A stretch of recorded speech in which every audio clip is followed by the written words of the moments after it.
Jackie Jenkin. Tiffany Steiner. Bakken BBQ is the topic today, and I got to definitely turn down my volume. There we go. Okay. Bakken BBQ is the topic today. Thank you both for joining us here, and we're going to get right into the topic at hand because a lot of people are wondering, when is it? Is it still on? We heard it's on. What's going on? Because, so many things are called off these days, and so many things have rules and regulations. So thought we'd bring on the co-founders and the organizers behind the Bakken BBQ. How are you two doing today? Good. How are you? I'm doing all right. It's a garage office. Used to be a home office, but now I took in a stray dog a few weeks ago, so now it's a garage office. That way I can hang out with my dog in the office. And in fact, I'll be bringing my dog to the Bakken BBQ because I have noticed in the past it was a pet-friendly event. At least I did see a few pets there. So there's a great segue into the Bakken BBQ. But let's talk a little bit about it. It's back on, and what is it, August 20th? Is that right? Let me pull it up. Go ahead. Take over the dates, girls. Yes, we moved our date back to Friday, August 21st at the West River Ice Center again this year. It was a hard decision to move it back, but we think that it benefited us and as well as the companies. So we're hoping that our event has as big of a turnout as last year. And really, we were wanting the safetyness for our cookers, our companies, our sponsors, and the people attending. We really just wanted to make sure that it was the most safe for them as well. Well, and that's a really tough position for the two of you to be in because at the end of the day, this is going to Make-A-Wish, North Dakota. This is not going into Tiffany and Jackie's Hawaiian vacation fund here. This is going into raising money for needy children. So when something like this happens, where historically the industry has come together and put on a good entertainment night, fun fellowship and festive fellowship, we'll call it. That's got to be weighing on you as well because, the barbecue, this and that, but you two have always been very upfront that this is about the kids, this is about raising money, everything else is secondary. Exactly. This is exactly why the Bakken BBQ was created, to give back to our community, and we never want to stray away from that. So we always try to gear it more and more towards the children each year. And we're just really excited that we are able to have it. And I think it's going to be a fantastic event this year. Talk to me a little bit about the decision to change the date. I know back when you guys were making the decision, you were, hanging on till pretty much the very end, I guess, to when, the kind of government stepped in and started just closing things down. With all the unknowns out there, you guys were very quick to have a date ready. You guys were planned. You guys were ready to go. It's like, okay, I get it the first round that there's going to be some shutdowns, but we're looking at this long term. We're not going to miss this again. Talk to me about some of the conversations and decisions you guys had about changing the date. Because like I said, you guys were very quick to have it reorganized. I mean, that's a positive in my mind. Right. And, Tiffany and I had several conversations during quarantine, whether we want to move this back or not. And it was a very difficult decision because we've seen other events that were being canceled or rescheduled. And you see a lot of hype on social media about people not agreeing. So it's a very difficult decision to make to keep the community happy, as well as, like Tiffany said, to keep our companies, our vendors, anybody that's participating safe as well. So Tiffany worked with the West River Ice Center and seen what other dates are available in the summer. And we had two options, and we got with our committee, and we chose August 21st. So I think that was the best. Now looking back, I think that was the best decision we could have made.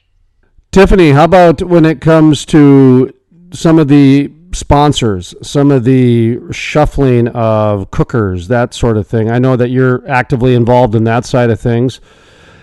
Talk to me a little bit about what it was like dealing with some of the companies who are going through some unknowns right now. Obviously, a lot of companies don't know what is on their books. And here they want to be a part of something and they don't know how much they can give this year, and et cetera, et cetera. It's a lot of balls to juggle and a lot of unknowns. So talk to me a little bit about that. How are you guys doing with sponsors? Do you need sponsors? Do you need cookers? I mean, I think we always need sponsors and money. We don't ever turn that down because it's for Make-A-Wish North Dakota. But we have such a great group of companies that support us year after year. But once the oil field took a downturn, it was really hard for us to reach out and ask for money because we know they were struggling and laying off people. So it wasn't what we wanted to do, was sit there and bug them for money and that. But we have had some amazing companies reach out to us in the last month, and they're really excited to either cook or sponsor. So it was nice to see that kind of turn around, because for a couple months we kind of just laid low. We weren't sure what we were doing. We were trying to figure out what was best for everyone.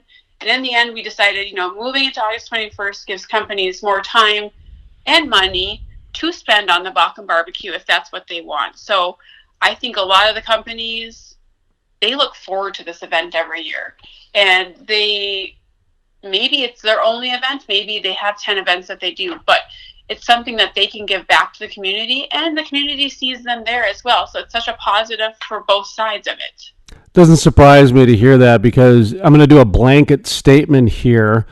I've been covering a variety of industries for the last 25 years, and the oil and gas industry specifically is one of the few, if not the only industry, that continues to give back during recessions and during downtimes. I've covered the industry now for about 10 years, pretty closely, and I've been a part of 2.5 downturns, and yet they continue to give back.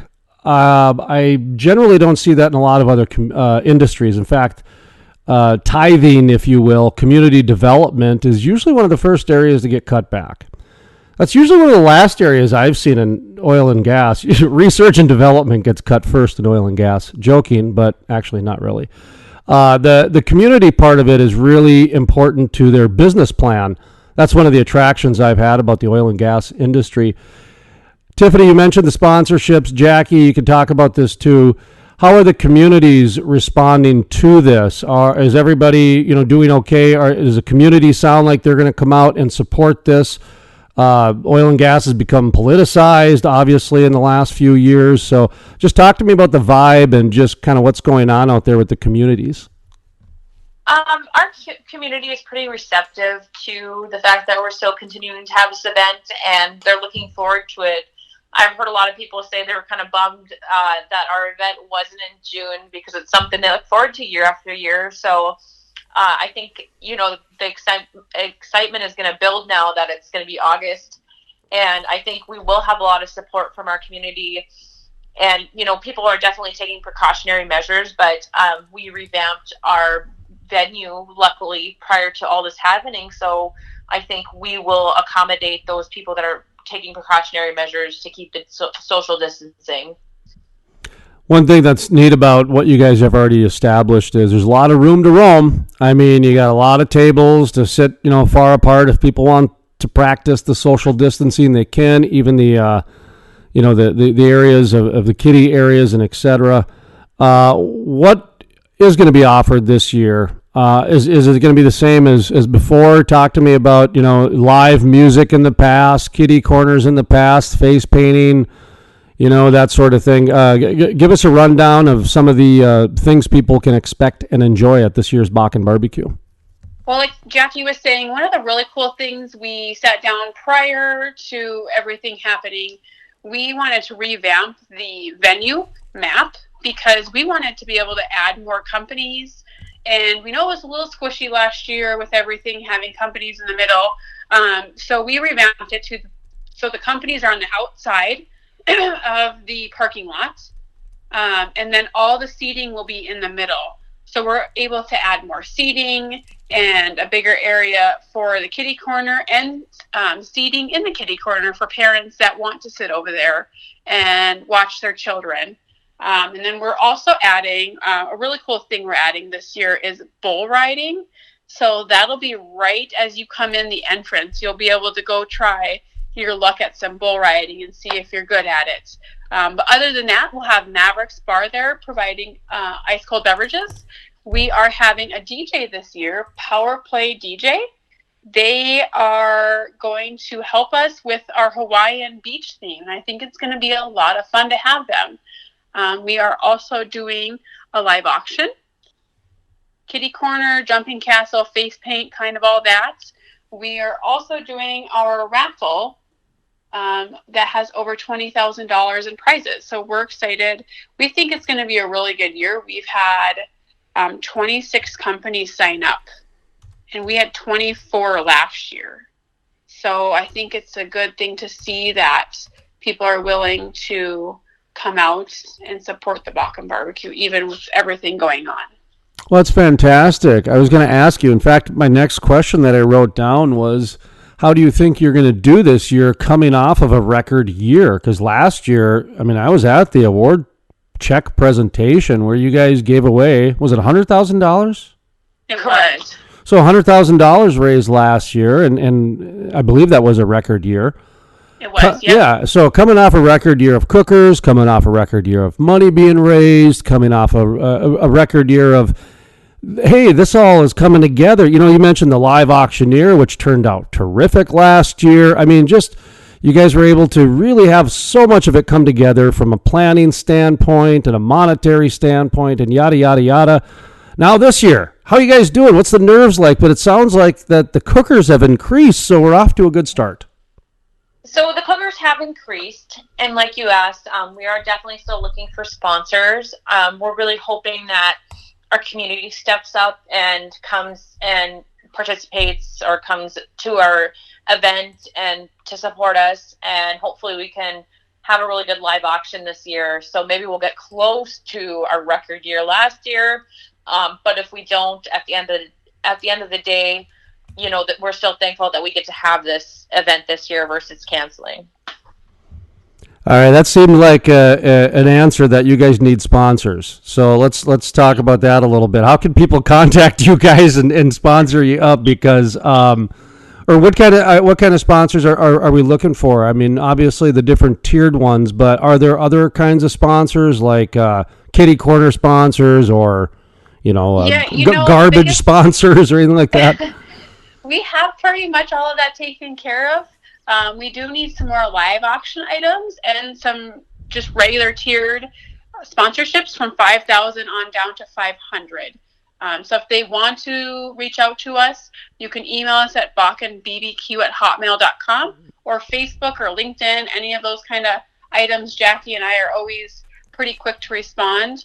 But we very much appreciate the support of the community, and like Jackie said, we're just really excited to be able to have this event. Well, and like you guys said, it's very hard to ask for money, first of all, and then you put on a downturn and OPEC, and then put in a 16-year-old girl going around the globe trying to get everybody to change their financial ranking, and then you got COVID-19 in there. So I get it. It's hard to ask, but at the same time, this is going to be the bash of the summer. There's not much else going on, guys. So, I mean, there's going to be a lot of people there. A lot of companies are going to be there. This might be, for some people, the only opportunity for oil and gas networking for the whole summer. And I'm being totally serious. Go ahead. Yeah, I agree. I think, when we sent out the email to the cookers that were signed up already prior to the whole COVID thing, that we were going to push it to August, they were really receptive, and that made us feel better as well, because you're just not quite sure how the public or the companies are going to respond. But it's great because these companies, for the most part, have been cooking year after year, and it's something that they look forward to, their employees look forward to, and that just makes Jackie and I feel really good that we're able to host an event that people want to come to each year. And for me, I'm not trying to, oversell to sponsor this event or anything like that. I'm just actually pointing out that if somebody is looking for a very good way to utilize some marketing dollars, this is actually legit. This isn't about networking as far as I know this person and I know this person and hopefully we can get some business this way. No, this is actually a legitimate opportunity where you're going to have people's attention. You're going to have a very captive audience within the community and within the oil and gas sector. These are rare is what I'm getting at. So I'm just kind of overly plugging to all the marketing directors and business owners out there listening that there's a really good opportunity to support a cause and also get some legitimate marketing out of it, because I know so much of those two things bleed together. Do you know what I mean? So many people use the marketing for the cause and the social cause for the marketing and help the brand and everything like that. So anyway, it's kind of fun when all the planets align. That's all. So. It was kind of neat. I was looking back at some 7th annual photos and videos, and we had a couple of drones that were up in the air. And it's so interesting because Jackie and I are there at 7 a.m. So we park, we're the first vehicles there. We don't really see the parking after that. Well, I was looking at one of the drone videos, and the parking goes all the way to the hospital, around the block. Like, it is insane to me to see, like, you see the amount of people in the venue, but to see how far they have to walk or where they parked, I don't know. It just kind of hit me. I thought it was really neat. And it shows that people are willing to go the extra mile to show up to our event, even if they have to walk 2 blocks. But it's just kind of neat. Well, what I've found, I've been to a lot of industry events. I've been to a lot of community events. I've emceed a lot of community events and industry events. And what you two have put together is absolutely remarkable, because it is not like anything else. Is not like anything else. It is not really an industry event, and it's not really a community event. It is a experiential, event that is just a hybrid of so many different things put together. And I mean that because, like I said, I've been a part of a lot of different. I've done parades, and that's about the closest thing I would say. It's kind of got a parade vibe to it for some reason. It's very festive, very jolly. Everybody's in a good mood. It's very, very cool. Anyway, so. Thank you, Jason. That means a lot to us. Yeah, we love putting on the Bakken BBQ. I mean, it's a great event, and it's not just because it's our event. It's just amazing giving back and also putting on something so much fun for our entire community. I think I talk about the Bakken BBQ too much, so sometimes I just have to call Jackie because I don't know if other people want to hear me talk about it that much. Well, I think it's funny because I've emceed the thing for a number of years now, and so when I talk about it, people like it. They kind of roll their eyes, and if one of my guests that I bring just to kind of come and say, "Hey, check this out," is there? Oh, they defend it like dog on bone. I mean, they're like, "No, you guys don't get it. This is a totally different event." Like, my one friend, he still talks about it to this day, about just the amount of enthusiasm that the cookers put into their craft. And that's what he called it, a craft. And that's, I'm like, okay, this guy understands what's going on here, because like I said, so many people go through the motions in things, but that's not the case with the Bakken BBQ. From the people who are performing live on stage to the people that are cooking the whole hog to the ribs to lobster, there's so much art that goes into it, and it's all because of the kids, and I get it, and that's great. I think probably that's what it is. The kids really just bring it out in us, I guess. So, all right, I'll quit gushing now because people probably tuned us out, and I'm looking at the clock. So let's give a quick. I'm used to that, Jason. Yeah. Well, any highlights this year? You mentioned that you're looking for items for silent auction and also Live auction. I'm sorry, the live auction. Yep. And have you got any auction items yet? I think we have a couple, but not as many as we would like. So between live auction items and sponsorship levels, we could definitely use a couple more. We do have one of those little electric car kits, or the cars for kids. I guess I'm not even sure what they're called. We also have the Guided Hog Hunt. Oh, that's back. That's really cool. That was the main event last year. It wasn't supposed to be, but it was. Yeah, that is such a really cool one. I cannot remember where it's located. Kentucky, I think. Yeah. Or Kansas. I think it's, one of the two. But I think that's such a neat one, too, because not many people can get a guided hog hunt at a live auction. Not in North Dakota, no. No. In Texas, you can go in your backyard, but that's different. Feral hogs are a problem down there. That's why. Okay, so then the hog hunt, and I remember last year it seemed like there were some baskets that were put together and a few things like that. So even if like if somebody doesn't have a big ticket item, they can put together like a collection of things. Yes, I mean, if they want to donate a live auction, but they're not quite sure what to do, they can also reach out to us.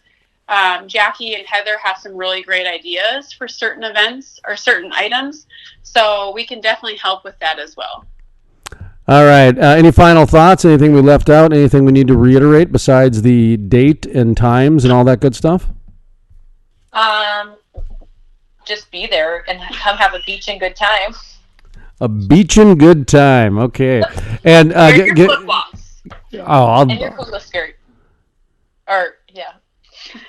I'm working on my tan, so I'm getting ready for it. It should be a good time. And we got to get a life, like a life, what do you call those guys? Lifeguard chairs. One of those things. Oh, that would be really cool, Jason. That's what you need as your MC. Well, anybody can. The live auctioneer, anybody who's ever got the mic, they can climb up in the lifeguard chair and say, hey, everybody pay attention. I'm the king overlord right now. So I like that. Well, you kind of feel like that on stage. It does. You do feel like that on stage. Well, I've taken the photo the last, 3-4 years. And so I know what it feels like when everybody is looking down. I'm looking down upon everybody. I'm like, oh, this is weird. Okay. So anywho, but... all right, let's give the dates and times one more time so we can leave the interview with the pertinent information. So the 8th Annual Bakken BBQ will be Friday, August 21st at the West River Ice Center parking lot from 4 to 10 p.m.